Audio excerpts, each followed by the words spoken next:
buenos días. Bueno, ya espero que nos vayan conociendo. Nosotros somos parte del Centro Universitario de Ciencias de la Salud, sus vecinos. Y estamos tratando de acercarnos a la comunidad y tratar de apoyar en la medida de lo posible con la información que pueda ser útil para ustedes o para sus familias en el ánimo de vivir, digamos, de manera más saludable.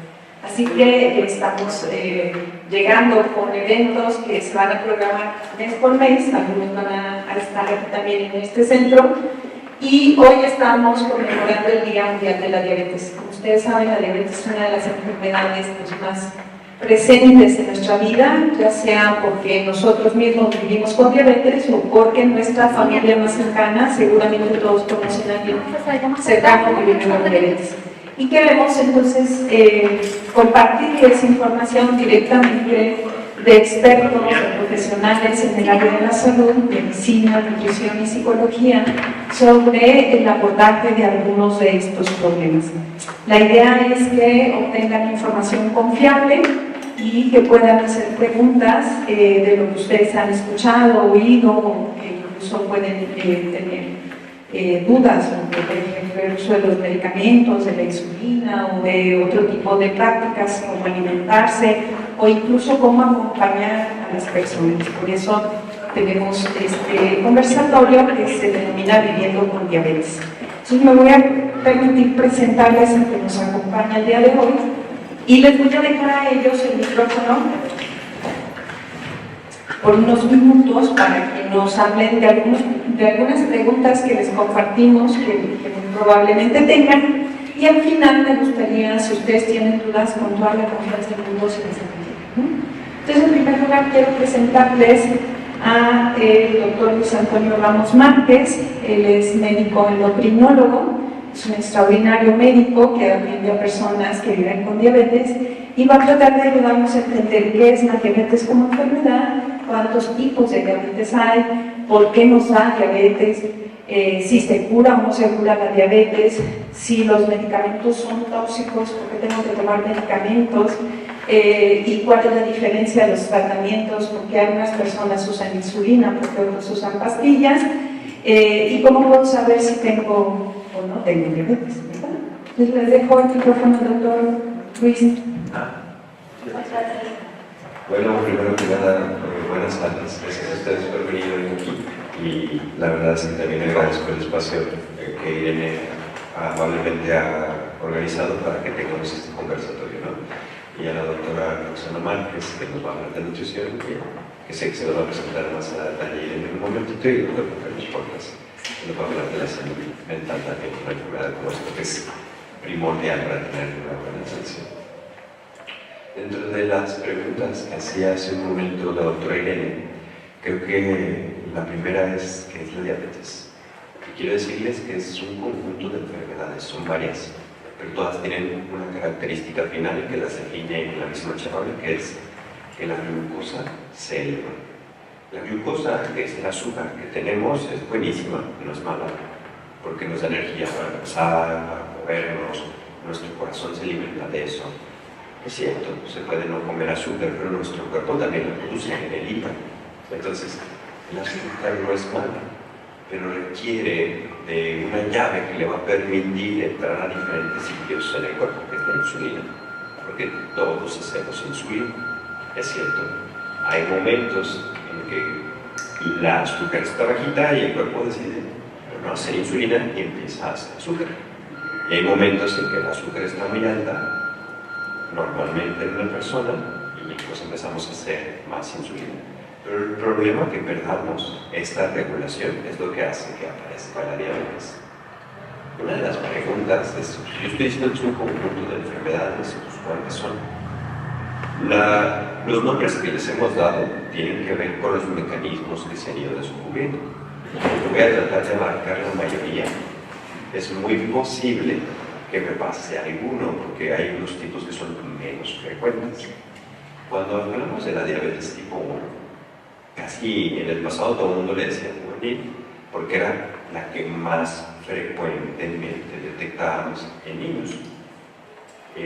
Esa hay de dos tipos, una que se llama A1A, ¿Qué quiere decir? Que no hay ningún anticuerpo asociado. Eso quiere decir que el mecanismo por el que pasó no nos queda claro. Y la B, que es la más frecuente, hay autoanticuerpos, o sea, defensas que nosotros hacemos que acaban con nuestra producción de insulina. Ese es un tipo, luego viene la 2, que en porcentaje es la más grande de todas. Porque podemos decir que el 80% de las personas que tienen diabetes tienen este tipo. Y ahí el defecto en la persona que vive con esta condición es que no produce suficiente insulina para controlar el azúcar, pero a la vez también se puede estar resistiendo a utilizar la insulina. La diferencia entre la tipo 1 y la tipo 2 es que las personas con el primer tipo tienden a ser muy beneficiadas de medicamentos como insulina, que es el tipo. Y las del tipo 2 pueden verse beneficiadas por medicamentos que los hacen más sensibles a su propia insulina. Y a veces eso lo hace más manejable. Hay pastillas, hay inyecciones semanales, pero también hay algunas personas que haciendo alimentación adecuada, sana y actividad física, lo pueden llegar a controlar. ¿Qué define entre que a unos les va mejor con ciertos tratamientos que a otros? Un montón de variables, porque uno puede hacer todo perfecto y el azúcar no mejorar, ¿de acuerdo?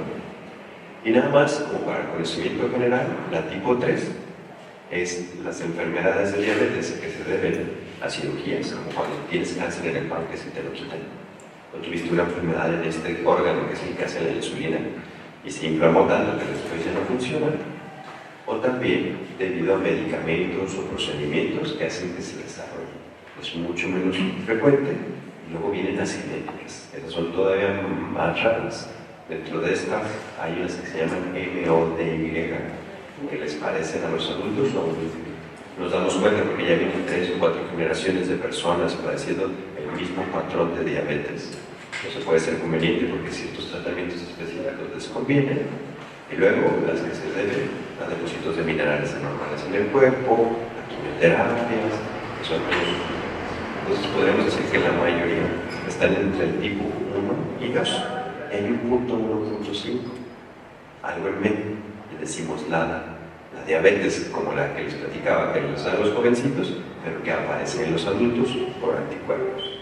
Ahora por eso ya no le decimos juvenil a la primera o insulina dependiente, porque a veces uno empieza con pastillas y va a requerir más pronto insulina. Y a veces personas que tienen la diabetes tipo 2, que es la más frecuente, viven tantos años con esta patología o este tipo de enfermedad que eventualmente necesitan un apoyo con insulina. No quiere decir que se hayan portado mal o que estén más enfermos, sino que el apoyo ya es diferente, porque la insulina que hoy podemos comprar en la farmacia es pedacito por pedacito una copia de la misma que nosotros hacemos. Entonces, si es idéntica a la de nosotros, será buena, es lo mejor. Porque imagínense que es tan segura que si una mujer está embarazada y tiene diabetes, no dudamos en recomendar este tipo de medicamento antes que otras pastillas, porque sabemos que no va a afectar a un bebé y entendemos que eso es una parte muy valiosa y muy delicada en la vida. Por otra parte, la insulina tiene algunos mitos que yo he escuchado en mi consultorio, sobre todo. He escuchado, me han dicho, por ponérmela, voy a perder la vista, me voy a quedar ciego. Y la verdad es que no, se los puedo asegurar, porque es una copia de lo que ya hacemos. Pero ciertamente, cuando uno tiene muchos años viviendo con diabetes y el control a lo mejor no ha sido tan óptimo como se ha deseado, uno puede desarrollar complicaciones en el ojo, que eso sí, nos haga perder nuestra calidad visual. No es una regla para todos, pero es algo que existe y que hay que tenerlo en cuenta. Otras cosas que he escuchado hablando de los tratamientos como la insulina es: si me lo pongo, me voy a hacer dependiente, o sea, ya nunca la voy a poder dejar. La verdad no es tan sencillo.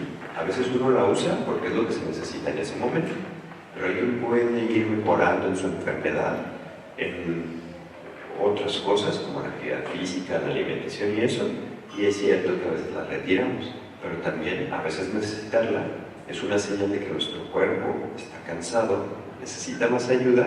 Y la verdad es que si algo le está haciendo bien, yo no se lo quitaría, pero no quiere decir que no lo intentemos. ¿De acuerdo? luego vienen los medicamentos, porque escuchamos que hay un montón, y luego ahora más si ustedes usan redes sociales, todos los días de la mañana tengo una o dos capturas de pantalla de alguien que vio algo de una de las medicinas que usan, y dicen, es cierto que hace esto, o que perjudica esto, o que me va a pasar esto. La verdad es que hoy en día hay un montón de regulaciones para que una pastilla termine en una cajita en una farmacia. Les puedo decir que si hoy lo podemos comprar en una farmacia, tiene al menos 20 años antes de que aparezca con nosotros, desde que se empezó a estudiar.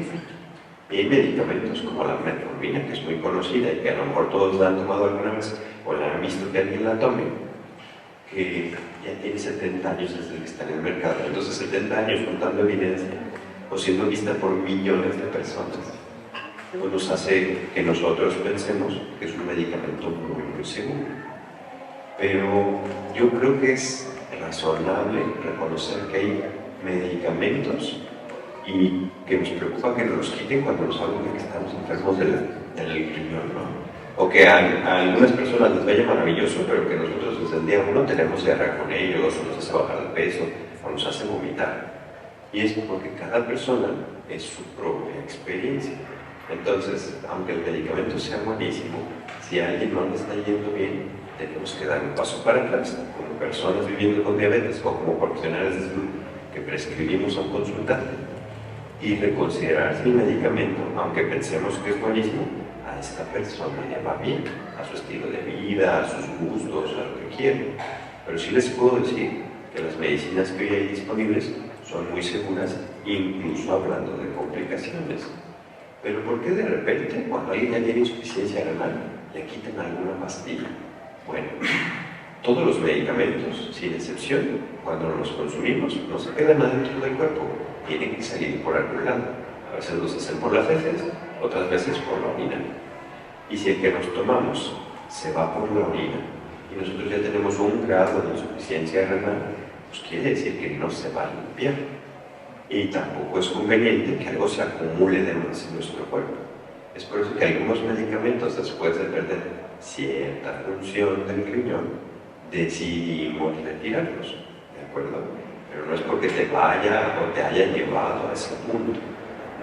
Pero en general, todos los que conozco y que se pueden comprar han pasado, uno, la prueba del tiempo, y dos, las pruebas que hacen los organismos de salud para poder determinar que algo es seguro o correcto.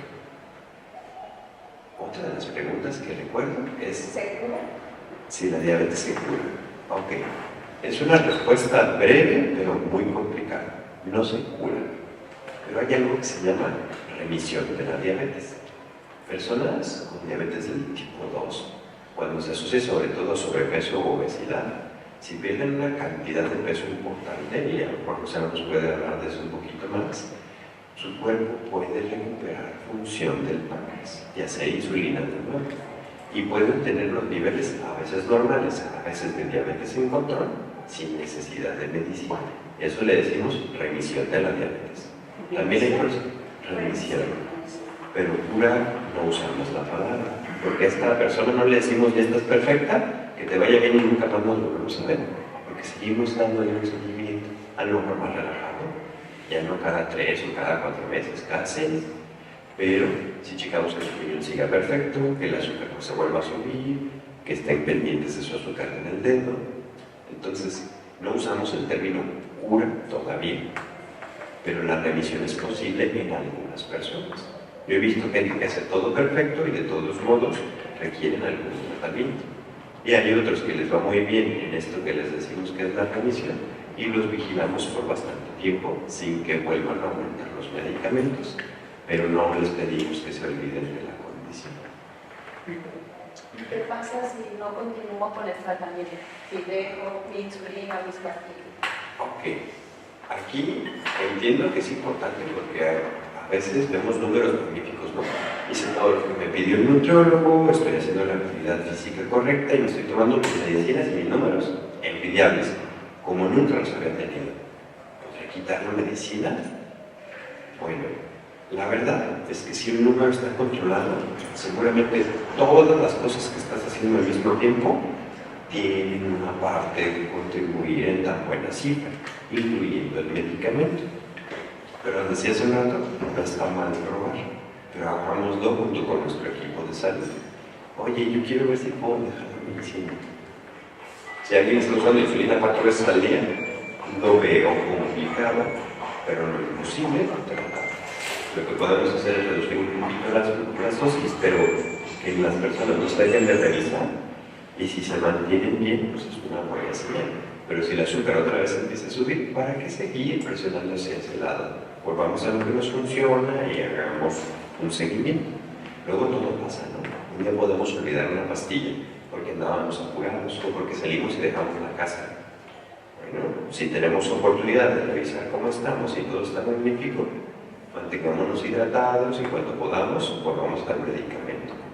Pero si ha pasado que se van aumentando los días y vemos los números altos, la recomendación es que pues, consigamos de nuevo el medicamento, aunque no estemos en nuestra casa o aunque esté difícil. Porque si nos desajustamos, eso sí nos podría llevar a una sala de urgencias o terminar este viaje tan bonito que estamos haciendo. Entonces, la recomendación es no suspenderlo sin un acompañamiento. Pero si por algo se ha olvidado, pues hay que navegar esas situaciones, porque entiendo que a todos nos puede pasar. A quien no se le olviden luego las llaves de la casa cuando ha salido o algo, pues igual una pastilla, y más cuando son muchas al día. Pero revisarnos creo que es una herramienta muy positiva. Entonces, si alguien tiene diabetes y tiene un aparatito para revisarse, ve cómo está.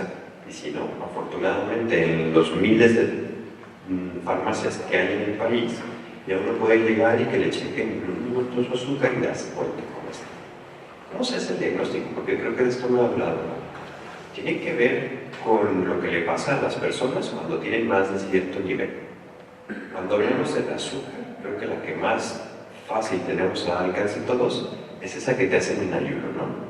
Si estás abajo, si estás arriba de 126 en 2 ocasiones diferentes, nosotros le ponemos el nombre de diabetes. Pero a veces no es suficiente, porque un día podrías estar en 120 y al día siguiente en 130. Y dices, pues ¿qué hago? ¿Me sigo repitiendo los exámenes eternamente? Puede funcionar, aunque ya desde entonces tratamos de comer mejor y de movernos más, pero algo que podemos hacer son otros exámenes donde uno bebe azúcar y ve cómo le va, o también si llegas con una azúcar altísima, de más de 300, tampoco hay que dudarlo, ¿no? Se tiene diabetes.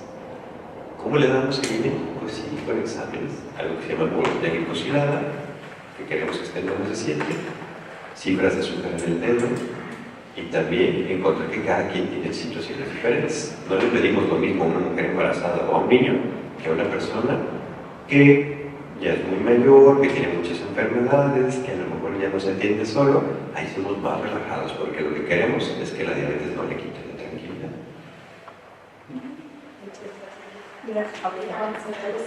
Para preguntas a todos. Bueno, ahora quiero presentarles a la doctora Roxana Michel Márquez Herrera. Ella es nutrióloga, se dedica especialmente a enfermedades metabólicas, a educarnos para comer bien, comer mejor y comer rico además. Y es doctora en Ciencias de la Salud Pública. Un poco la idea es que ella nos comparta información sobre cómo debemos comer, pues también de preferencia para no llegar a ese punto, ¿no? Cuántas veces al día debo comer, qué pasa si no como algunas cosas, o si me brinco comidas, o si es mejor no comer para no tener más problemas de azúcar, ¿no? ¿Qué tanto ejercicio debo de hacer? Todas estas cuestiones la doctora nos va a ayudar con esa información. Muchas gracias, Ro. Muchas gracias por la presentación, por la invitación y enhorabuena para ustedes que hoy nos acompañan. Lo que yo quiero contarles es que no existe una dieta para diabetes en especial. La realidad es que lo que debe consumir una persona que vive con diabetes en su cuerpo es lo que todos deberíamos de comer. Es la alimentación más saludable. Y estas recomendaciones que yo les voy a platicar pueden aplicar tanto para tratar la enfermedad, si ya viven con ellas, o para prevenirla. Entonces, si comen con su pareja, con hijos, nietos, es una alimentación que en general se recomienda para la población general, o una alimentación. En el pasado se creía que lo más importante era eliminar lo que se llaman carbohidratos, que es un tipo de nutriente que está, por ejemplo, en el arroz, en la pasta, en las tortillas, en el pan. Y el azúcar es también un tipo de carbohidratos. Hoy en día, la verdad es que solo enfocarnos en ese nutriente y olvidar que comemos en un contexto con una combinación de alimentos es como solo ver una partecita de la enfermedad o una partecita de las complicaciones que pueden venir. Entonces, lo que vamos a buscar, más que una dieta específica o eliminar estos famosos carbohidratos o azúcares, es un patrón de alimentación saludable, que esto se define como la combinación de alimentos sanos en el día a día. Es decir, si voy a comer un tipo de carbohidrato, que sea la mejor versión. Preferir un arroz integral que tiene fibra en lugar de un arroz blanco, lo mismo una pasta integral que una pasta refinada. Si voy a utilizar azúcar para las bebidas, moderar la cantidad, quizás solo utilizar una cucharadita, que ahorita les voy a platicar un poquito más de las cantidades seguras. Perderle el miedo a la fruta, porque es cierto, tiene un tipo de azúcar la fruta, pero también tiene vitaminas, fibra, antioxidantes, otras cosas que nutren nuestro cuerpo. Buscar proteínas que no tengan tanta grasa, porque aunque quizá vivo con azúcar elevada y pienso, no tengo colesterol alto o triglicéridos altos, ¿por qué debería de evitar una carne grasosa como las carnitas o el chicharrón? Bueno, porque las grasas de ese tipo de alimentos tampoco son sanas para mi corazón y necesito cuidar nada más mi azúcar, sino también prevenir otras enfermedades que puedan acompañar. La sal es otro ejemplo. Aunque nuestra presión esté controlada, muchas veces la persona que vive con diabetes en algún momento puede desarrollar presión alta. Entonces, la promoción sería no esperarme a que mis niveles de presión estén altos para empezar a moderar mi consumo de sal o de alimentos procesados que traen sal para conservarse. Y con esto lo que quiero platicarles es que la evidencia actual nos invita a combinar alimentos sanos. Ya mencionaba ahorita cereales integrales, arroz integral, pasta integral, tortillitas de maíz, elote, carnes bajas en grasa. No, leí que el plátano en personas mayores de 60 años no está recomendable. No hay una justificación para eso. De hecho, sí les quiero contar ahorita cuál es la recomendación con frutas, porque sí es una de las dudas más frecuentes. Es que yo comía mucho plátano, pero Ya, me sentía chango. no, es un alimento que tiene sus propios nutrientes. Sí, yo no lo eliminaría. Ahorita les platico por qué y cuánto es la cantidad para que se sientan seguros al comer. Entonces, bueno, regresando al patrón saludable, incluye estas proteínas bajas en grasa o carnes bajas en grasa, alimentos del mar, como los pescados, un grupo que se llama leguminosas, que son las lentejas, los frijolitos, los garbanzos, las frutas, prácticamente todas, ahorita hablamos de la cantidad, verduras, prácticamente libre y en cada comida, por favor. Y de grasas, que también es una pregunta frecuente, tratar de cocinar con un aceite vegetal siempre y cuando la cantidad no nos alcance para freír. Ahí está la clave con el aceite. Es apenas para que no se pegue la comida. Porque si lo estamos usando para freír, quiere decir que sí estamos abusando de la cantidad. Y ahora estoy pasando a la duda de las frutas. Existe evidencia que sugiere que no nada más es segura para la glucosa, sino que también mejora la glucosa. Una porción segura sería en promedio 2 a 3 tazas al día. 2 a 3 tazas de fruta al día. ¿De qué te hablan? Cuando hablo de taza me refiero a, hay una de 240 a 250, que es la que se usa para la repostería. Ese sería el promedio saludable. Obviamente hay unas frutas que más bien son en piezas, como el plátano. Por ejemplo, una porción de plátano se mide como medio plátano. Entonces, si podemos consumir 2 o 3 al día, y si mi única fruta fuera el plátano, estamos hablando de comer 1,5, ¿no? Y eso como el promedio saludable. Hay esquemas de alimentación que sí se ponen hasta 5 porciones de fruta al día. Aquí es como la estrategia. Sí tratar de no abusar, porque es cierto que venden estos kilos de fruta, unos pesotes así, y en efecto si nos consumimos eso en un solo momento, me estoy comiendo prácticamente mis 3 tazas de fruta, pero en una sentada. Y la intención de hacerlo estratégico es las reparto en el día. Puede ser, digamos, una taza por la mañana, otra taza por la tarde y otra taza por la noche. Otra forma estratégica es no comerla sola, sino consumirla con alimentos que tengan fibra, grasa sana y proteína. Por ejemplo, acompañarlas con nueces, con almendras, con un yogur bajo en azúcar. Pasas no. ¿Vale? Pasas no. Pasas se podría, pero es cierto que no nos vamos a comer una taza de pasas. Por eso sí depende mucho, esta recomendación general que les estoy dando de las tazas, claro, depende de la fruta.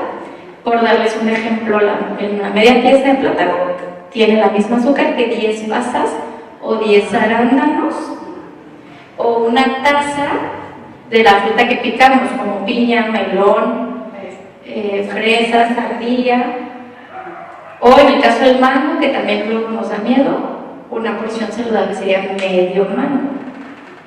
Eso es uno, pero si lo multiplicamos por 3, puedo comer medio mango en la mañana, medio en la tarde, medio en la noche. Como el higo, que es muy dulce. El higo, en promedio, ese azúcar de lo que estamos hablando serían 2 piececitas, porque sí es un poco más dulce. Yo, por ejemplo, me como un dátil en la avena, un dátil nada más al día, en la mañana. Y está todos los días me checan. ¿Se revisa? Y por ejemplo, 82, 85. Muchas felicidades. Pero sí tomo capa. ¿Sí? Ajá. En el desayuno y media de la otra que dijo. La proteína. Muy bien, sí, la realidad, esto que les estoy dando de la cantidad de fruta, estoy hablando de una porción, en promedio les explica, se puede multiplicar por 2 o 3 para consumir fruta en cada comida. Es cierto que lo ideal sería individualizar, que eso se puede recibir con una asesoría nutricional para que tengan la certeza, según el tipo de fruta que les gusta, cuánto pueden consumir. Lo que yo quería transmitirles es que es un alimento que no nada más pueden, sino que deben comer. ¿Cuáles son los picos los picos que no, los picos de glucosa? Sobre el pato, no sé, no, esto no me han salido. Tengo todo, tengo menos de un año. Sí, algo que en general sí se recomienda es que la glucosa tenga valores más o menos estables. Es cierto que después de las comidas va a haber un incremento, eso nos ocurre a todos, es normal. El monitoreo, ahorita que mencionaba que se revisa el azúcar, quiero aprovechar esa información para decirles que el monitoreo de su glucosa es el que les puede decir si la combinación de alimentos que están teniendo y el tratamiento médico están siendo buena sinergia. Y que en dado caso que ustedes consuman buena calidad de alimentos y perciban que sí se están nutriendo bien y sin embargo la glucosa sigue alta, quizá lo que necesitamos es más apoyo médico. Con esto quiero decirles que no le carguen todo la alimentación, porque irnos al otro extremo de no querer comer nada para mantener valores de glucosa bajos podrá funcionar quizá algún tiempo, pero quizá no va a ser sostenible y de hecho según el tipo de medicamento que usen para la diabetes podría aumentar el riesgo de bajas de azúcar si de repente hacemos un ayuno largo o no cubrimos nuestros requerimientos de energía con los alimentos. Y eso es muy peligroso.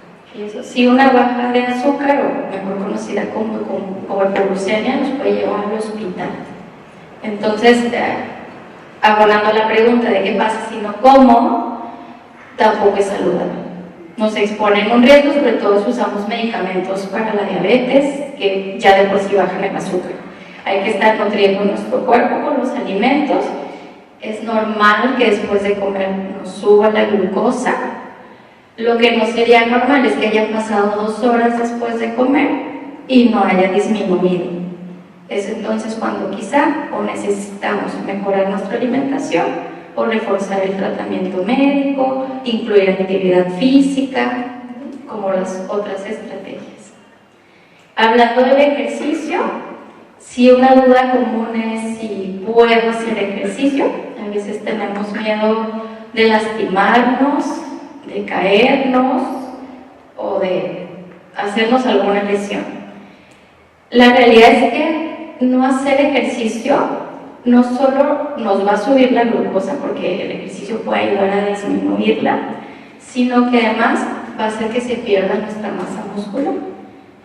Ya de por sí, con el paso del tiempo, así como nos van saliendo arruguitas o canitas, es biológico perder el músculo, a menos de que hagamos algo para no perderlo. De tal manera que movernos nos va a ayudar en muchas áreas. Sí, para bajar la glucosa, pero también para cuidar nuestra presión arterial, nuestro corazón, colesterol, triglicéridos, en general mantenernos independientes, porque el músculo es el que nos permite ir, venir, subir, bajar. Y ese solo se puede conservar moviéndonos. Y cuando perdemos músculo, sí se puede recuperar. Sí, normalmente sí hay combinaciones de ejercicio, que en este caso lo mejor sería tener ejercicio, le llamamos cardiovascular, como caminar, trotar, bicicleta, nadar, bailar. Ese ejercicio donde movemos todo el cuerpo. Y un ejercicio de fuerza, que es el que a veces no estamos tan acostumbrados, pero es el que nos va a ayudar a subir el músculo. El de fuerza es si cuando levantamos unas mancuernas, unas pesitas, jalamos ligas, y si tenemos alguna lesión que no nos permite movernos, nos duele la columna, la rodilla, hay que buscar un ejercicio que se pueda adaptar.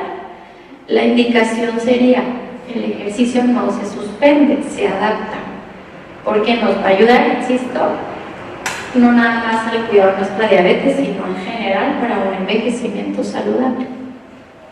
Por ejemplo, yo acostada, que le van a despertar, no sé si por eso a lo mejor me trata tiempo, pero hago flexiones de 20 y luego círculos, y así como 10-15 minutos también con las manos. Excelente, ese es un tipo que le llamamos de flexibilidad, por supuesto nos ayuda a tener sanas nuestras articulaciones, de hecho sería el tercer ejercicio. Muy bien. Bien. Sí, hay que buscar dentro de las posibilidades de lo que permita nuestro cuerpo movernos, activarnos para no tener que depender después de otras personas y nos ayuden a no hacer cosas. ¿Puedo comer pozole? Sí, qué rico. Sí, gracias por la pregunta porque bueno, pozole y cualquier alimento que tengan en el radar que pensemos que no es tan saludable. Quiero contarles que es cierto, un alimento no saludable, quizás sería bueno no incluirlo todos los días.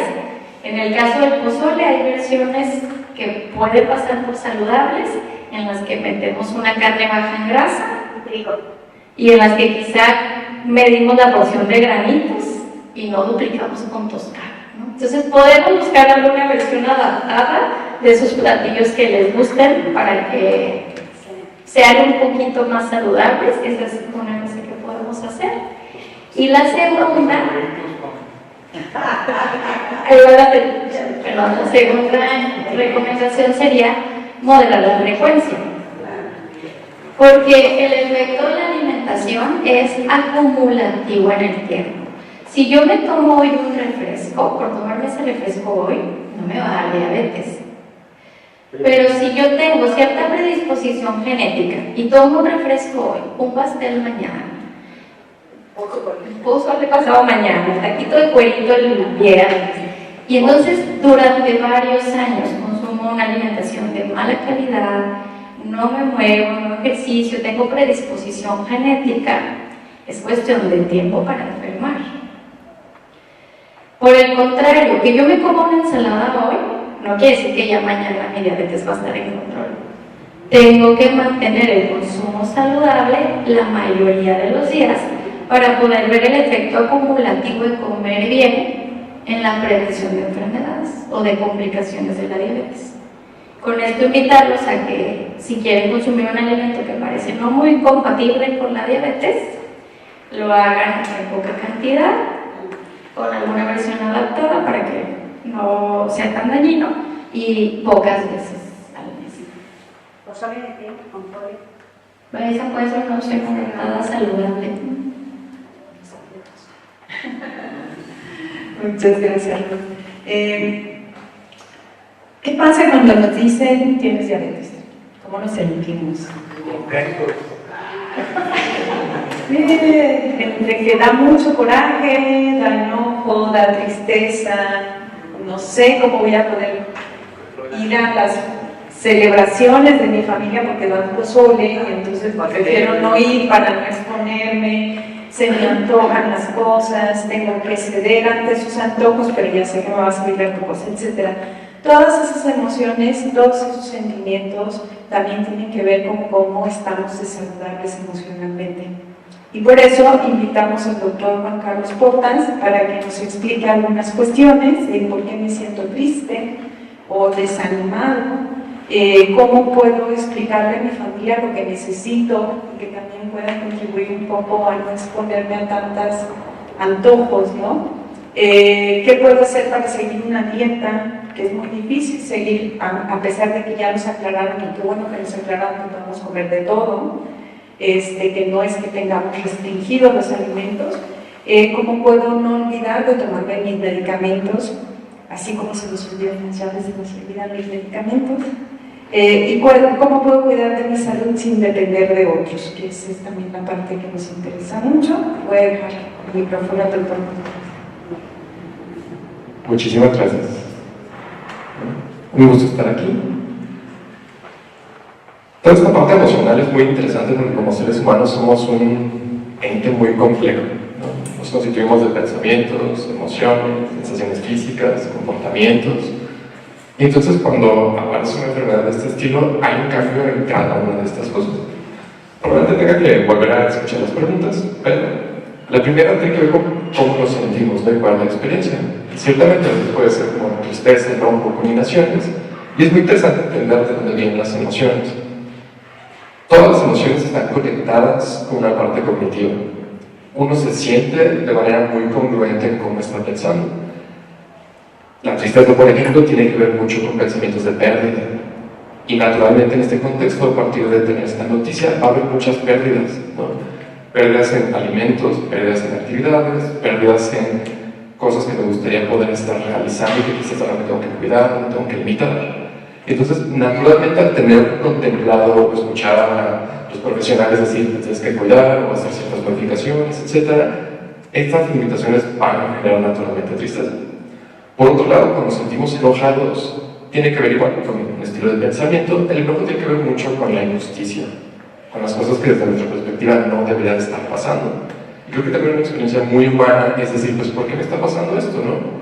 Sobre todo, como decían, si no estamos cuidando bien o tengo ciertas como características que me constituyen como alguien sano y de repente aparece esto, pues tendría mucho sentido que de nuestra cabeza empezara a decir, pues no es justo, no se vale, ¿por qué? Y cuando empezamos a tener esta perspectiva de que algo no debería o que es injusto, aparece el enojo, ¿sí? Entonces, la experiencia emocional tiene mucha congruencia con lo que está sucediendo. Y hay varias cosas que podemos hacer. A mí me gusta dividir las cosas como cosas que podemos hacer afuera y cosas que podemos hacer adentro de nosotros, hablando de esta parte emocional. Cosas que podemos hacer afuera tienen que ver con algo que vamos a llamar como control de estímulos. Cosas que podemos modificar, ya sea para a veces no tener las limitaciones o a veces tener control sobre ciertas cosas que van a disparar el sentirnos de cierta forma, ¿no? Entonces, si yo ya conozco que al ir a casa de mi tía o de mis sobrinos o de un amigo, usualmente comen ciertas cosas y verlas, saber que no lo puedo hacer, me conecta mucho con este estilo de pensamiento, pues ya sé cómo prevenir que me va a sentir mal, ¿no? Entonces se combina un poco con las preguntas que me decían Irene, de decir, pues, el ayudar a que el ambiente sea un aliado y no más bien como que nos preste más tentaciones, puede ayudar a reducir en ese sentido escenarios donde nos vamos a sentir mal. Por otro lado, cuando hay ciertas pérdidas, pues vale la pena tener que hacer adecuaciones, ¿no? Igual en esta categoría de afuera. ¿Qué puedo hacer para compensar y decir, pues, sí poder seguir en estas reuniones, sí poder hacer estas actividades, como les compartían los otros profesionales, pues tenemos que tener ciertos cuidados para poder tener una vida saludable, ¿no? Entonces, hacer esas modificaciones externas para no tener tantas limitaciones o hacer modificaciones en el ambiente para reducir disparadores, pues puede causar que batallemos un poco menos con estos pensamientos o emociones difíciles. Naturalmente eso no va a ser suficiente, ¿no? Uno puede estar sentado en su cama y de repente pensar, ching, no puedo hacer esto, y solamente empezamos a pensar y sentir, ¿no? Entonces, no modificar el ambiente no es como la solución última. Por eso también estamos como ciertas estrategias internas. ¿Qué hago yo con esos pensamientos cuando aparecen? ¿Qué hago yo con esas emociones cuando aparecen? Entonces, algo que vale la pena mencionar es que muchas de estas cosas son automáticas. Uno no necesariamente elige qué estar pensando todo el tiempo y por ende no elige también qué estar sintiendo. Yo sé que eso suena medio raro, pero en nuestra cabeza hay pensamientos que son automáticos y pensamientos que son de repente sí mucho más conscientes, ¿no? Por ejemplo, se entiende un poquito más. Si yo quiero pensar en, ¿qué voy a hacer mañana? Podemos como concentrarnos y utilizar sus pensamientos, ¿no? Decir, voy a ir a tal lugar, voy a hacer esta actividad, necesito tales cosas. Y hay una parte de nuestra cabeza que nos ayuda a planificar y organizar y que sí la podemos controlar. Pero también hay una parte donde llegan pensamientos automáticos, donde al escuchar, ver, oler, etcétera, algo aparecen de la nada sin que nosotros lo elijamos. Les pongo un ejemplo en vivo. Ayúdenme por favor a decir si algo les viene a su cabeza en voz alta, porque si yo les digo todo lo que sube tiene que... Sí. En el nombre del Padre, del Hijo y del... Sí. Entonces, no, tengo que reflexionar mucho, ¿verdad? En nuestra cabeza aparecen pensamientos constantemente. Yo solo emití un sonido, se conecta en nuestra cabeza, lanza pensamientos. Ahorita son quizás un poquito irrelevantes, ¿no? Pero cuando escuchamos, vemos, estamos en un escenario y eso nos detona el ya nunca voy a ser feliz, o ya nunca voy a hacer esto, o esto es lo más terrible que me ha pasado, pues entonces esos pensamientos sí van a tener un impacto un poquito más pesadito, ¿no? Y van a conectar con algo emocional. Entonces, básicamente una premisa aquí es, no podemos elegir qué pensar, no podemos elegir qué sentir, porque muchas de estas cosas son automáticas. Pero lo que sí está un poquito en nuestro control es el qué hacemos cuando esto aparece. ¿Cómo respondemos cuando estoy teniendo esos pensamientos? ¿Cómo respondemos cuando estoy teniendo estas emociones? Sí, aparece automático, pero yo puedo decir qué hago, ¿ok? Entonces, hay varios ejercicios que pues ayudan a tratar de hacer esto, algunos por comentar. Tiene que ver con la idea de ser autocompasivos. Muchas veces cuando llegan estos pensamientos aparece también como una especie como de crítica. Sí, ¿por qué estoy pensando eso? ¿Por qué me siento así? ¿No debería de estar así? Entonces ya es como una capa secundaria, ¿no? Además que me sentí mal por ese pensamiento automático, el estarme como criticando, evaluando, pues, como mirando con esto, pues empeora la situación. Entonces, una primera parte es tratar de ser amables con nosotros. Si, por ejemplo, uno de sus amigos o otro de los presentes que se iban aquí les dijera, ¿no? Estoy teniendo estos pensamientos, me estoy sintiendo así, ¿qué le dirían a esta persona? ¿Cómo le responderían en ese momento? No sé si se verían como regañándolo o criticándolo o hablando medio feo, o si respondieran de una manera un poquito más cálida, ¿no? Tratar de decir, se vale que te sientas así, ¿no?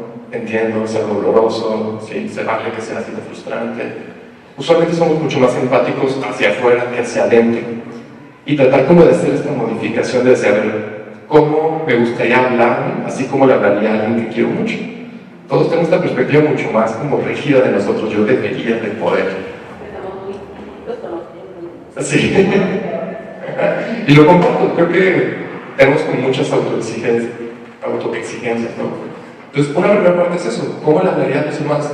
Y cuando aparezcan esos pensamientos, aparezca esta experiencia interna, tratar de regresar a ser amables con lo que estoy sintiendo. ¿Sí? Tratar como de validar esta experiencia, decir, se vale estar en este momento que es difícil, que no está en mi control. ¿Sí? Entonces, por un lado es un poquito de eso. No sé si me puedes como repetir algunas de las preguntas. Bueno, estoy recordando Sí. algo que no de aquí, pero cómo el estrés puede afectar, por ejemplo, la diabetes. Ok. El estrés afecta a un montón de cosas en la vida y pues esto va a ser como un tema que también se puede incluir. Y entonces una buena como otra sería pues cómo manejar el estrés para que esto no esté siendo una variable más, ¿no? Que está acumulándose. Hay muy buenos ejercicios para tratar de reducir el estrés. Vamos a hacer las mismas categorías. Cosas que puedo hacer afuera, cosas que puedo hacer adentro. Cosas que podemos hacer afuera tienen que ver con, por ejemplo, organizar el ambiente. ¿Qué cosas tienden a estresarte? ¿Qué eventos tienden a ocurrir que me estresan? A mí, Juan Carlos, me estresa un montón el tráfico.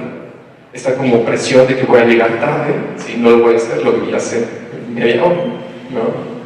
Me estresa. Y entonces yo saber que ciertos eventos que colaboran a esta experiencia, pues tiene que ver con prevenirlos, ¿no? Entonces yo, Juan Carlos, ya sé que tengo que salir más temprano, aunque mi cabeza diga si llego, tengo que salir más temprano para no tener una experiencia de estrés. Entonces, tratar igual como hacer modificaciones en el ambiente para prevenir situaciones sería una forma sencilla de organizar. ¿Qué hacer con la parte interna? Vamos a dividirlo en componentes físicos y mentales, ¿ok? Cuando estamos estresados es una combinación de lo que está pasando en mi cuerpo y lo que está pasando en mi cabeza. Uno no se estresa por estar pensando en cosas bonitas, ¿verdad? Uno se estresa cuando le está dando vueltas a algo difícil. Entonces, la primera parte es manejar los pensamientos, ¿ok? Por otro lado, cuando estamos estresados, físicamente sentimos algo, ¿no? El estrés se experimenta ¿no? como esta presión, como esta opresión en ciertos músculos en nuestro cuerpo, y cuando estamos estresados físicamente estamos tensos en muchas partes del cuerpo y estamos agitados, estamos un poquito más acelerados.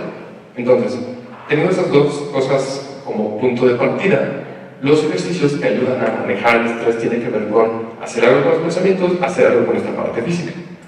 Ejercicios que incluyen estos dos componentes tienen que ver con algo que se llama ejercicios de mindfulness, por ejemplo.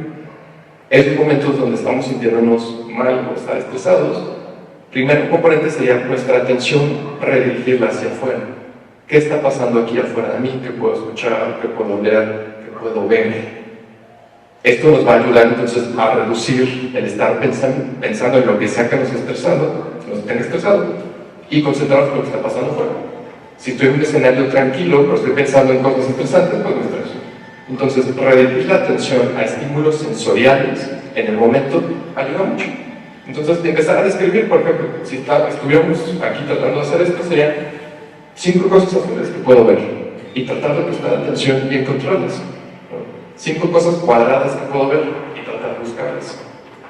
5 sombras que puedo notar que se están proyectando y tratar como de prestar atención y buscarlas. Enfocarme en los sonidos que se escucha ahorita.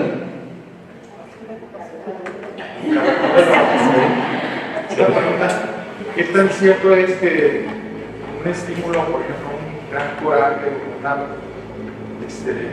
tensión fuerte, desencadena? Ok, esa es una muy buena pregunta. Y de hecho me encanta porque mucha gente de repente le tiene miedo también como a sustos, ¿no? Así de, me asusté tanto que te dio diabetes. Y eso sí les puedo decir directamente que no pasa. Sí, quítense esa preocupación. Porque el asustarnos, el sentir miedo, el experimentar una emoción fuerte, nuestro cuerpo está diseñado para eso. Entonces, toda esta activación fisiológica cuando nos asustamos, que se acelera el corazón, se acelera la respiración, la tensión muscular, se revuelve un poquito el estómago, a veces el dolor de cabeza, o sea, toda esta activación física de cuando algo nos asusta o nos hace sentir un coraje fuerte, nuestro cuerpo está diseñado para tenerlo y para responder. Tener toda esta experiencia fisiológica activada, de hecho, nos permite pelear mejor, asumiendo que el susto es porque siempre pasa algo peligroso o que nos sorprende. Esta activación física sirve para defendernos. ¿Sí? ¿A poco nos asustan y de repente nos ponemos todos tensos? Entonces, esta activación física nos sirve justamente para que se nos estuviera atacando algo, pensando como en el origen evolutivo, en un escenario primitivo.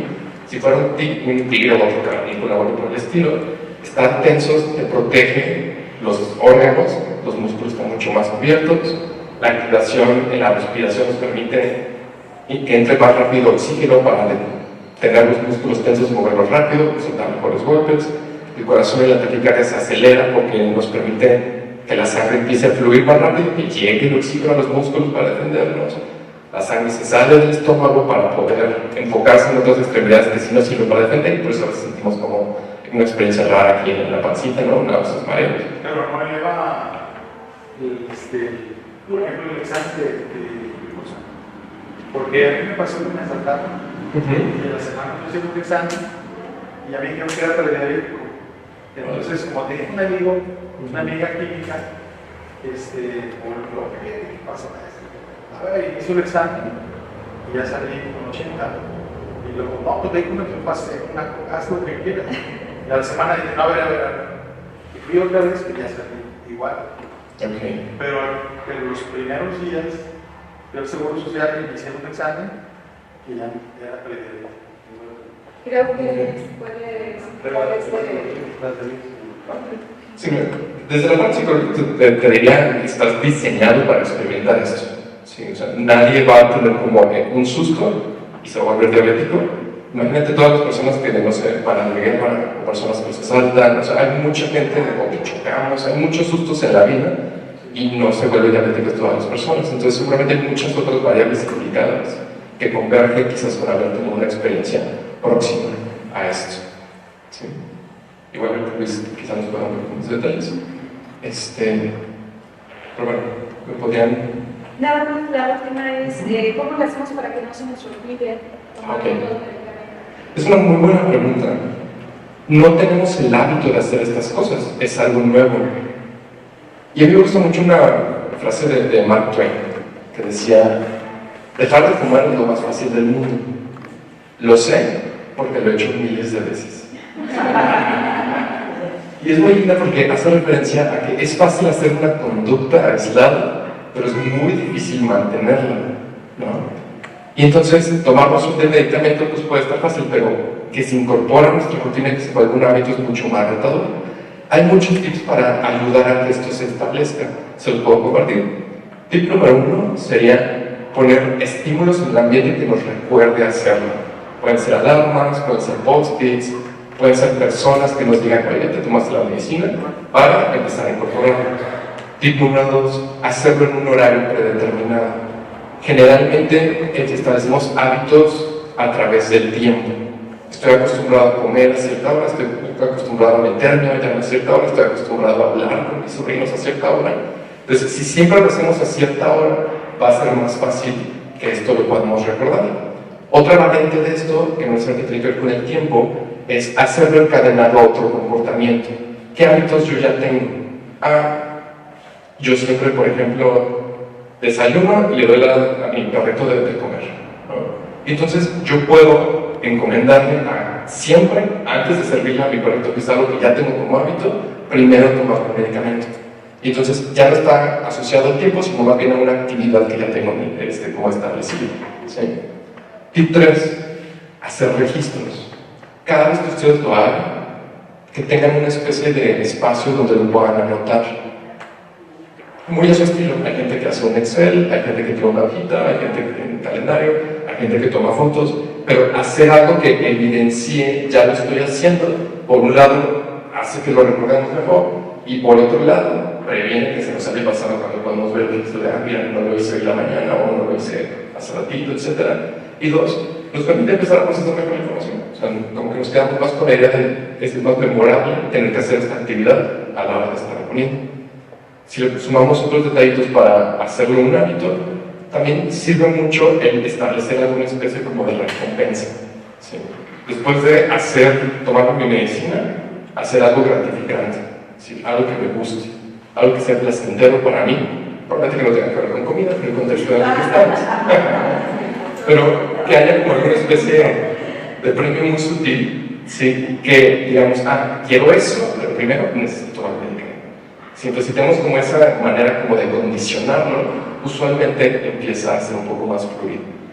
Podemos combinar todos estos tips. O sea, si hacemos varias de estas cosas, ayuda un montón, ¿no? No sé. Sí, gracias. No sé si me vas a ayudar con el asunto del susto y la diabetes. Sí, bueno, creo que sería importante recordar o decir que una hormona que tiene que ver con el estrés es muy conocida hoy en día, que es el cortisol. Todos la liberamos para despertarnos y es la hormona de la supervivencia. Si no la tuviéramos, no podríamos estar platicando ahorita aquí si no hay un tratamiento. Cuando nos preocupamos, cuando tenemos un susto, se eleva. Y uno de sus trabajos es decirle a la insulina que en ese ratito no funcione igual que siempre, para que haya azúcar disponible para, como ha comentado Juan Carlos, podamos responder ante correr, ante alguna cosa que requiera tener energía en ese momento. Pero ahí viene lo importante. Una persona sana debería tener la capacidad de controlar esta azúcar, aunque sea muy grande el susto. Entonces, si tú en un susto tienes una elevación, solo te está comprobando, diciendo que algo adentro requiere más ayuda. Y las personas con diabetes, sobre todo las que usan insulina varias veces al día, me podrían decir que los días más estresantes el azúcar no se comporta como los días relajados. Y también es bastante frecuente que muchas personas se den cuenta que viven con diabetes después de una impresión fuerte, porque se eleva el azúcar, ya se perdió el control, pero a un nivel que a lo mejor no lo habíamos tenido, y ahí empiezan los síntomas, que creo que es una oportunidad para recordarlos. Los síntomas para sospechar del diabetes más frecuentes son mucha sed, orinar mucho y a veces perder peso, aunque sigamos comiendo igual. Si eso se presenta, debemos de sospechar el diabetes, pero muchas personas a veces no tienen ninguno de estos y sus azúcares son constantemente elevados. Entonces, reconocerlo nos puede ayudar para decirle a alguien, oye, tú deberías revisarte tu azúcar, ¿no? Pero también no tenerlos no nos asegura que estemos bien. Entonces, estar pendiente de nuestras cifras es bueno. Y si un susto no la puede elevar, pero ya no sé si nos pasa, el cuerpo nos está diciendo, hey, aquí tienes una gran oportunidad. Porque a lo mejor pasa el susto y vuelve a los niveles normales, pero es una oportunidad para revisar si estamos descansando bien, si estamos haciendo las mejores elecciones a la hora de comer, si nos estamos moviendo suficiente. Y a veces sí, lo estamos haciendo todo, porque hay que recordar que la diabetes es una enfermedad, no un castigo de nuestro estilo de vida. Conozco personas que hacen más del ejercicio que yo voy a hacer en toda mi vida en un año y viven con diabetes. Entonces, creo que nada más para aclarar este punto. Y rápido, ¿qué implicaciones tiene eso de la prediabetes? Ok, bueno, resulta que los números de diabetes, o como hacemos el diagnóstico, no son muy nuevos. Tienen los mismos años que yo tengo de vida, 40. Pero el tema es que no todo mundo, a través del tiempo, se porta igual. Hay personas que tienen azúcar alta y duran muchos años y les va perfecto, y hay otros que tienen las cifras un poquito bajitas, pero ya no normales, y de repente empiezan a presentar complicaciones. Entonces, recordar esto es porque hay algunas personas que van a tender a pasar la diabetes de todos modos. Si tienes menos de 100 en ayuno, te decimos que es normal. Si tienes más de 126 en ayuno, te decimos que es diabetes. Los que quedan ahí en medio tienen prediabetes.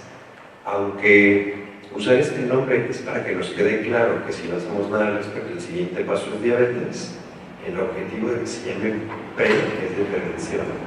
Prevenir la diabetes es el objetivo. ¿Quiere decir que vamos a tomar medicina? No, la verdad es que el mejor tratamiento todavía hoy, después de tantas medicinas que hay, es movernos y comer lo mejor que podamos. Habrá personas que les convenga tomar una pastilla, sí, porque tienen algún factor de riesgo o algo más que nos dice que van a avanzar ahí. Por ejemplo, las mujeres que tienen diabetes en el embarazo, que se les quita cuando acaba el embarazo, es muy probable que en los siguientes 10 años les desarrollen diabetes. Y hay que saber eso, ¿de acuerdo? Pero se puede hacer algo al respecto. Entonces, el diabetes sí existe, pero es una oportunidad, no es malo. Por ejemplo, si vivo muchos días con el 82, muchos días, y uno de ahora, por ejemplo, 5-1, dulce, ¿Cuál es el parámetro que se debe de tener en ayunas? Yo siempre me lo hago en ayunas todos los días. Y así 81, 88, 90, 81, 85, ¿sí? No sé cuál sea, si esté muy bajo también creo o no. Ok, primero que nada, felicidades porque tienes un control muy bueno. Segundo, en este tipo de situaciones todo es personalizable. No es la misma métrica para todos, pero sí una métrica general, donde le decimos a la mayoría de las personas que el objetivo es que en ayuno estén entre 70 y 130. Sí es bastante amplio, pero ese es un rango. Y si ya comimos algo, de que empezamos a comer a las 2 horas después, nosotros esperamos que estén abajo de 180. Esos son nuestros objetivos en el día a día. Pero digo que es personalizar porque habrá gente con quien seamos más relajados todavía, o algunos que por algún tiempo necesiten medidas más estrictas. Cuando empecé, hace un poco menos de un año, siempre estaba bien bajita los exámenes, porque siempre estoy comiendo y no vamos por la quitarme la tiroides.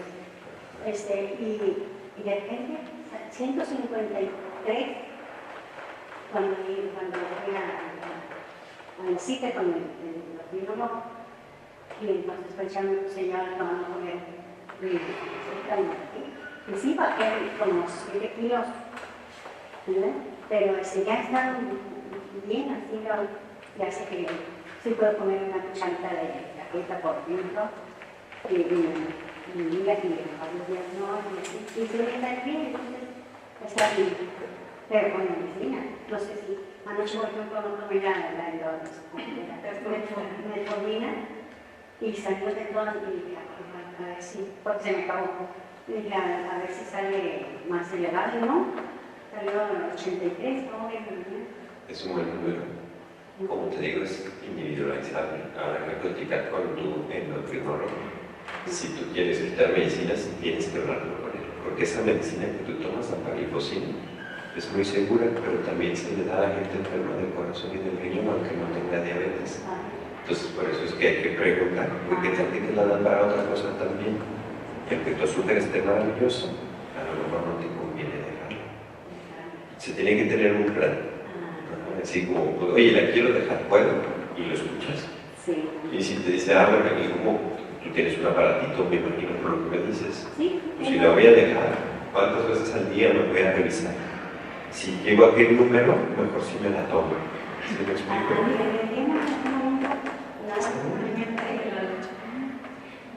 Hay diferentes esquemas de revisión.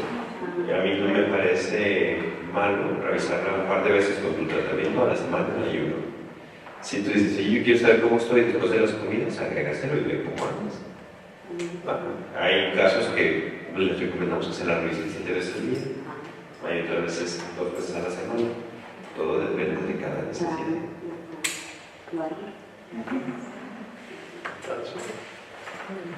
A mí me gustaría dar la oportunidad de un par de preguntas y vamos cerrando, ¿sí? Por acá había una. Sí, yo quería preguntarles, más que nada sobre ya una indicación médica para un adulto mayor con diabetes, ¿vale? Que le hacen cambio de insulina, le hacen su cambio de insulina, esta persona manteniendo sus niveles arriba de 200, le cambian la insulina, pero le bajan ya sus niveles a 60.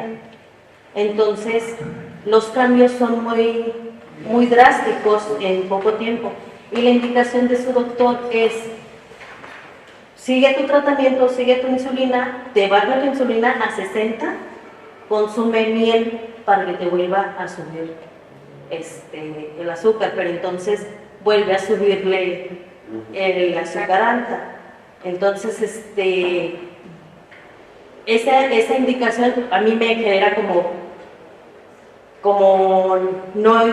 que no me cuadra mucho de entrada, que de 200 le baja hasta 60, de entrada de ahí, para mí no se me hace que sea lo más, digo, si un nivel de 60 en una persona que no es diabética está algo bajo, ahora para una persona diabética que le baje tanto, a mí no, me dejen tranquila.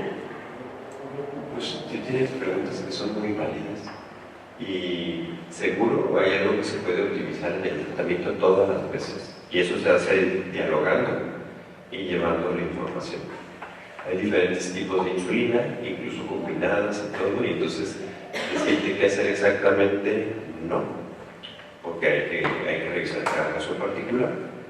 A lo mejor va a necesitar una dosis un poco más pequeña, porque pues ahora bajó, pero está bajando de más, ¿no?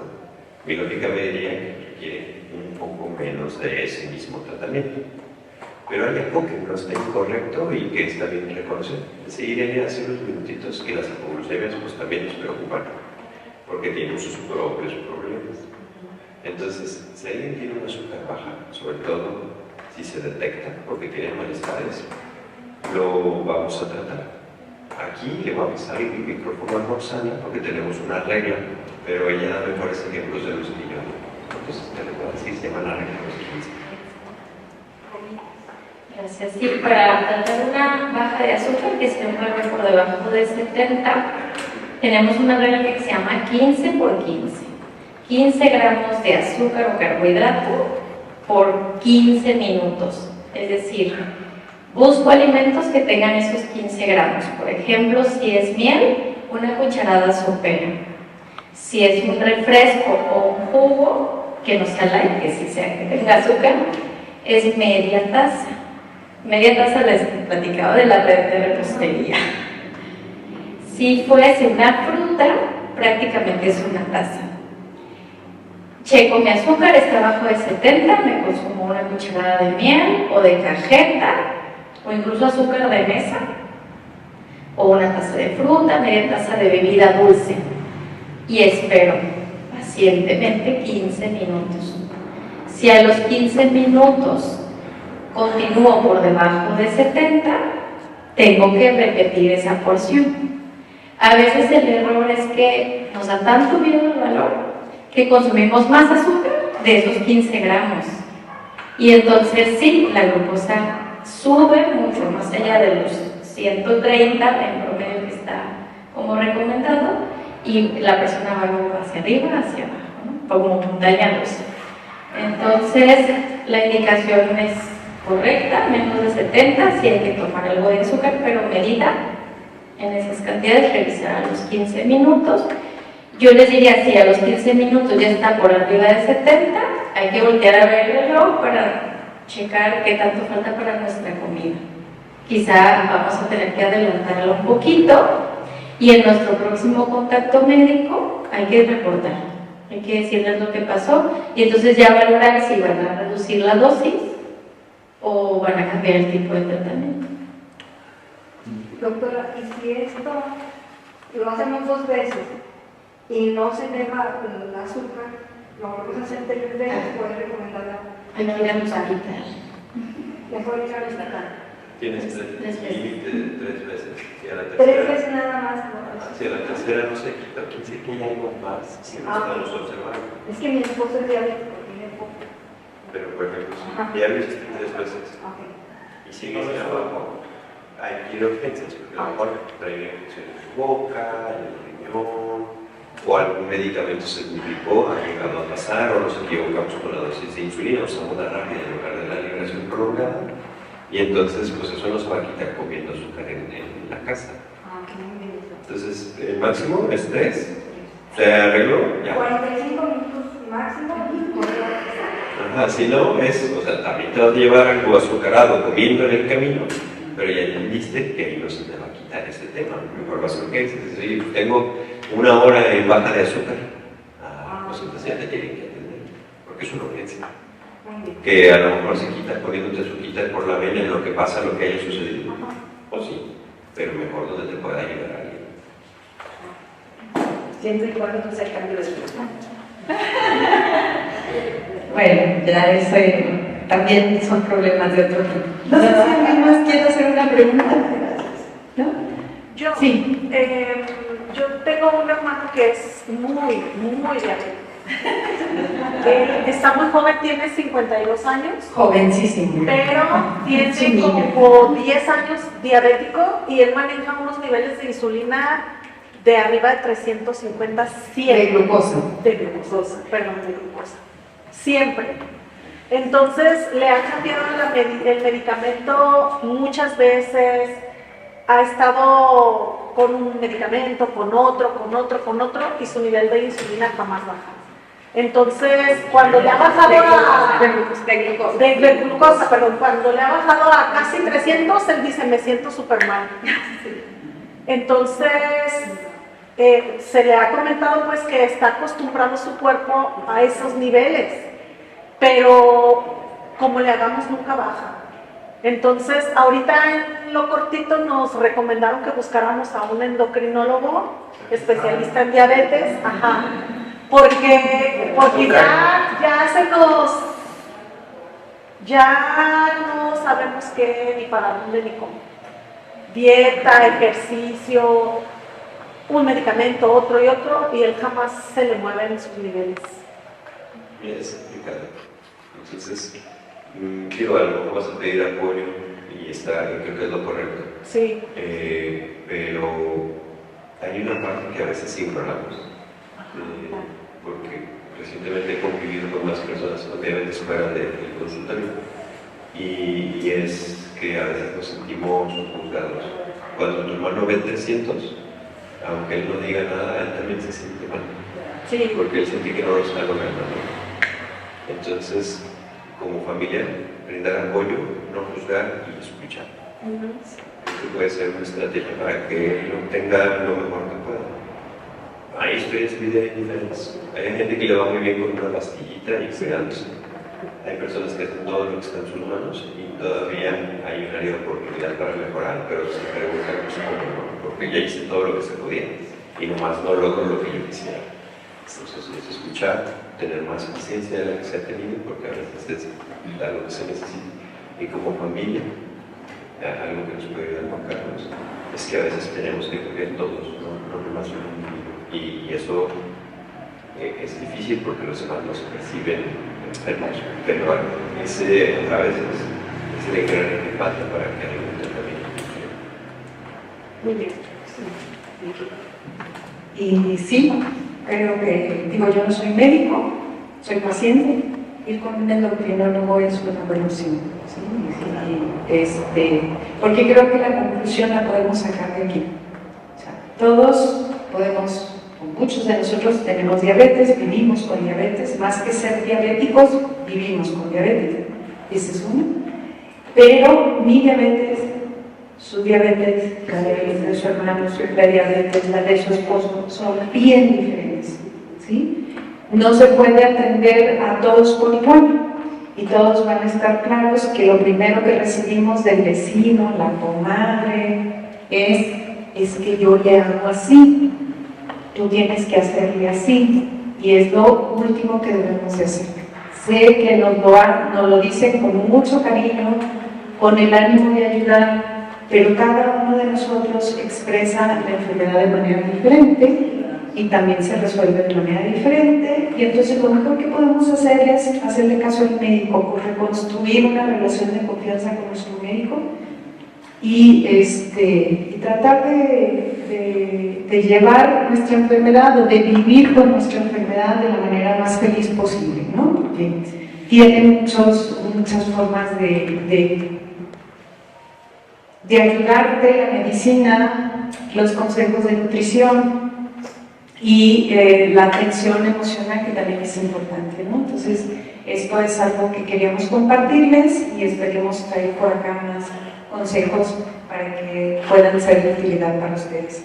Por eso quiero agradecerles a los tres, muchas gracias por acudir a esta invitación, y quisiera entregarle una constancia al doctor Luis Antonio Ramos Márquez por su charla.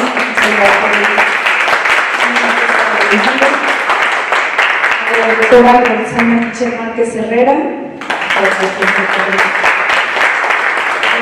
maestro Ricardo Porras, muchísimas gracias por estar con nosotros, que nos prestan su tiempo para acercarnos a ustedes. Muchísimas gracias bueno, no sé si ustedes sigan teniendo más actividades, pero nosotros nos retiramos. Gracias. Gracias.